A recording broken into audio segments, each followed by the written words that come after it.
Como estão? Estão bem? Eu espero que sim, gozando de saúde, de paz, né, e de segurança, enfrentando essas dificuldades com toda a sua perseverança, né? Rogamos a Deus, e sempre temos feito isso, para que estejamos sempre prontos para enfrentar as dificuldades do dia a dia. Eu gostaria de conversar com vocês hoje a respeito de um texto bíblico que está no nosso livro da vida, né? Nosso livro que traz vida, o livro da lei de Deus, que é a Bíblia, que é a voz do Senhor para nós. Nós estamos no capítulo 2 de Atos dos Apóstolos, quando começa-se a contar a respeito de como a igreja nasceu, como que os irmãos começaram a se reunir.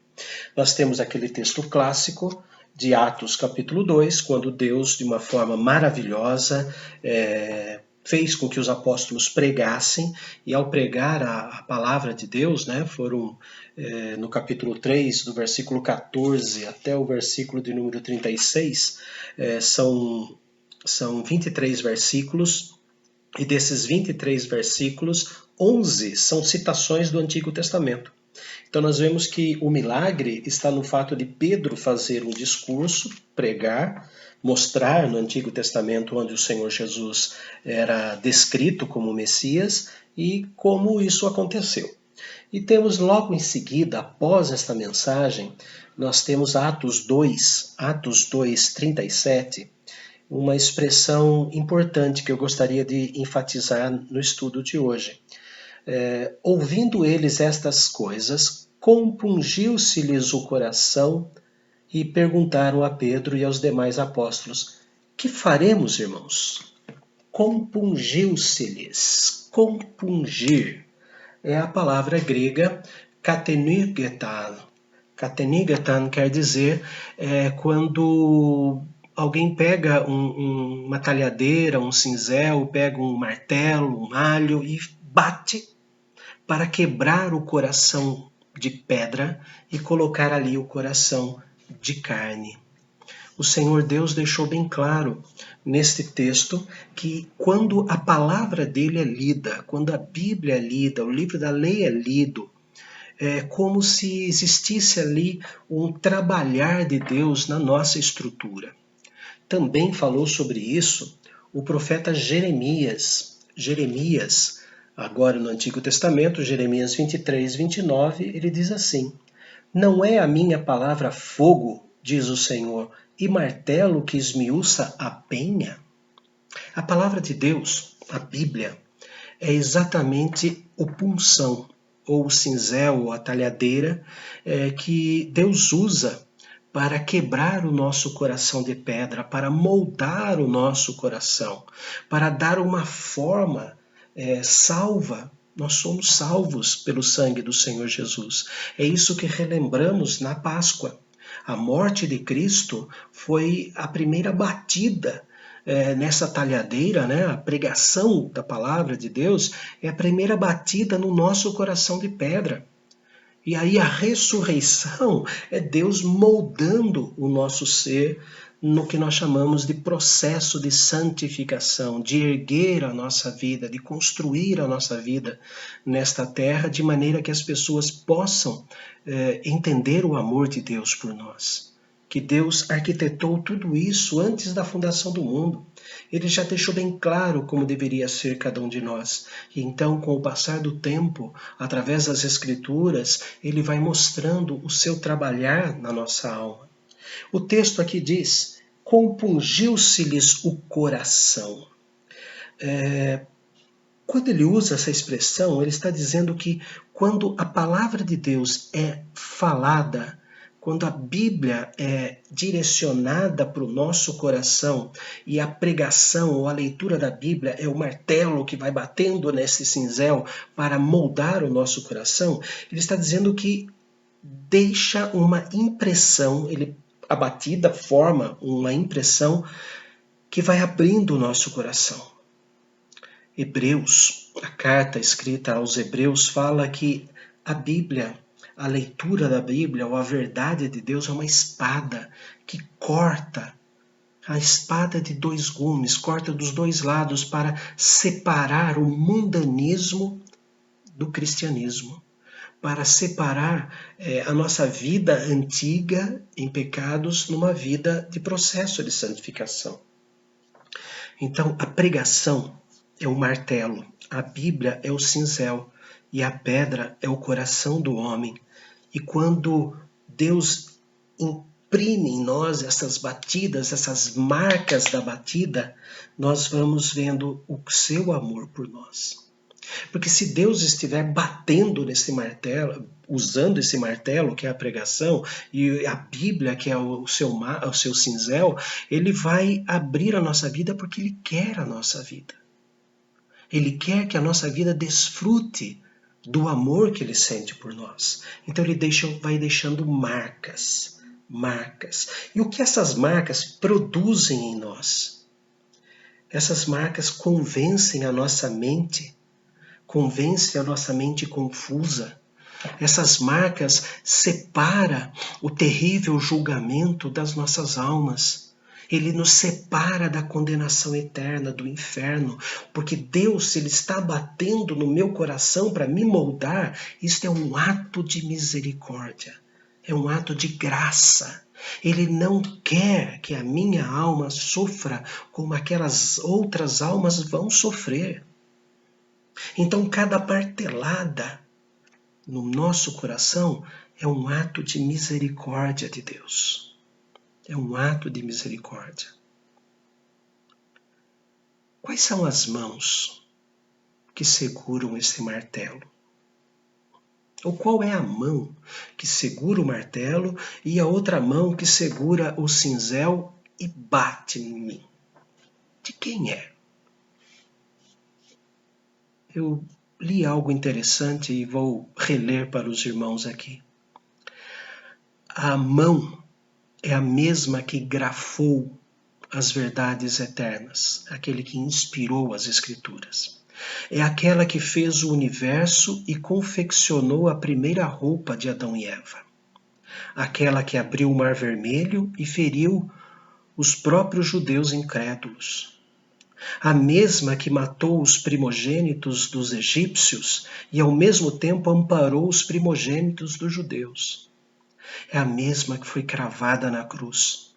A mesma que definiu que a cruz seria o seu lugar para expiar, para expurgar definitivamente o pecado do nosso coração. A mesma que estava estendida, aberta, aguardando, esperando que Estevão fosse recebido na glória. É a mesma mão que segura o martelo na pregação. E é a mesma mão que limpará dos olhos todas as lágrimas. Não é apenas uma leitura bonita de um texto bonito, poético, mas é a pura verdade. A mão que segura o martelo, que é a pregação, e a mão que segura o cinzel, que é a Bíblia, que é a palavra de Deus, o nosso livro sagrado, é a mesma mão que foi furada por nós na cruz. Mas a cada martelada, além de imprimir em nós o corte que Deus quer dar na nossa personalidade falha, egoísta, ao mesmo tempo que fere o nosso coração para arrancar as arestas e jogar fora as impurezas, na mesma mão escorre o sangue inocente que, como bálsamo, cura a nossa ferida da alma. Ao mesmo tempo que abre a ferida, o sangue que escorre higieniza e limpa para sempre a nossa alma. Somente aquele que é divino pode curar o coração ferido. No profeta Isaías, no capítulo 30, tem uma expressão muito interessante no Velho Testamento, Isaías capítulo 30. O que está acontecendo no capítulo 30? O povo de Israel quer, por causa de uma guerra que estava para acontecer, queria se alinhar, queria se fazer um pacto com o Egito. Aí Deus fala, por que com o Egito que nada serve? Ele usa até uma palavra hebraica, gabarola. Para que voltar ao Egito que um dia escravizou vocês e não a mim? Excelente pergunta. Aí Deus diz, nesse contexto de Isaías 30, que embora Deus dê pão de angústia e água de aflição, não faltarão os mestres, aqueles que ensinarão o caminho certo. Não hão de faltar. E diz ainda o texto, em Isaías 30, diz assim, quando te desviares para a direita e quando te desviares para a esquerda, atrás de ti os teus ouvidos ouvirão uma palavra dizendo, este é o caminho, andai por ele.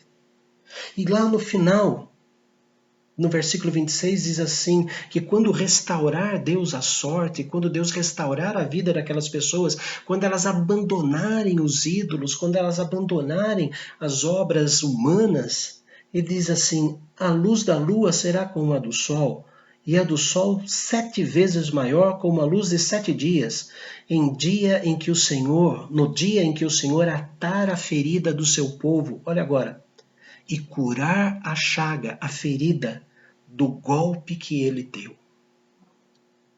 Do golpe que o próprio Deus deu. Então a mão do Senhor é que segura o martelo, que segura o cinzel e bate no nosso coração de pedra, esculpindo o nosso coração. E enquanto dói, porque arranca algo que estava arraigado em nós, que é o pecado, o eu quero, eu posso, eu faço, o egoísmo, enquanto faz isso, escorre dessas mãos benditas o sangue purificador.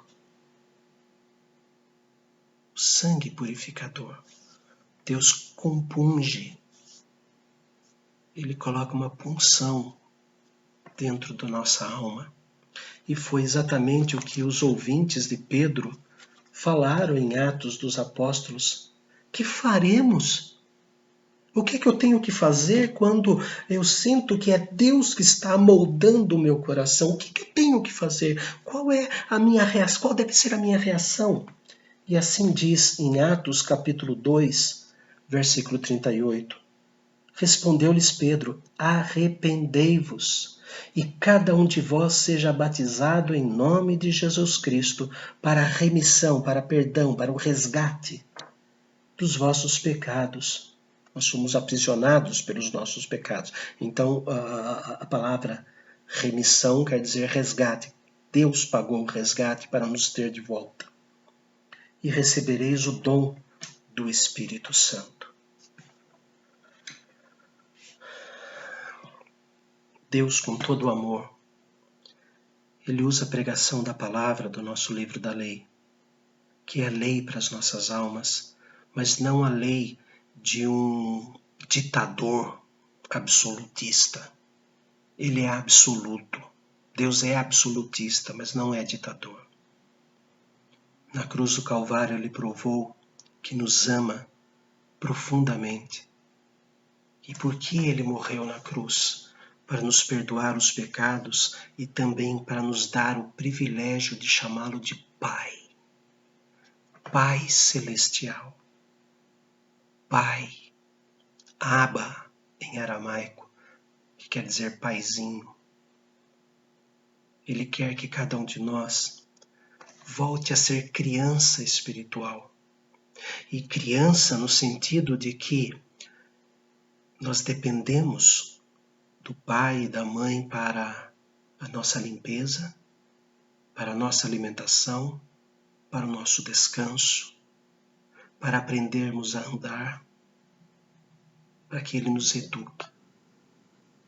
Que a graça do Senhor Jesus, demonstrada na cruz do Calvário, o amor eterno do nosso Pai Celestial e a iluminação do Espírito Santo esteja no coração de cada um, naquele momento em que Deus tomar o martelo, tomar o cinzel e bater no nosso coração, nos moldando conforme a imagem e semelhança que nós perdemos em Adão e Eva, retornando à aparência de Deus, a sermos como Ele deseja que sejamos.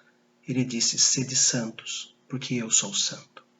Ó Pai amado, a cada momento em que nós sentirmos o martelar das Tuas mãos no nosso coração, cada vez que nós sentirmos, ó Pai, o Senhor moldando o nosso coração de pedra e dando a ele uma aparência humana, mais verdadeira, ó Deus, arrancando as arestas humanas do egoísmo e colocando naquele lugar, Senhor, a aparência de Cristo, que o Senhor esteja esculpindo dentro do nosso coração a aparência do Senhor Jesus. Que possamos fazer, ó Deus, a obra aqui na terra com o mesmo amor, com o mesmo carinho de Jesus. E que assim, Senhor, todos possam ter a alegria de entender este amor profundo que nós chamamos de graça excelsa, graça maravilhosa. Para a Tua honra e glória que oramos. Amém. Eu peço a Deus que todos sejam edificados e todos tenham a vida pura, conforme Deus assim deseja de todos nós. Que Deus cubra de bênçãos a cada um de vocês e que possamos, de uma forma agradável, viver unidos como irmãos.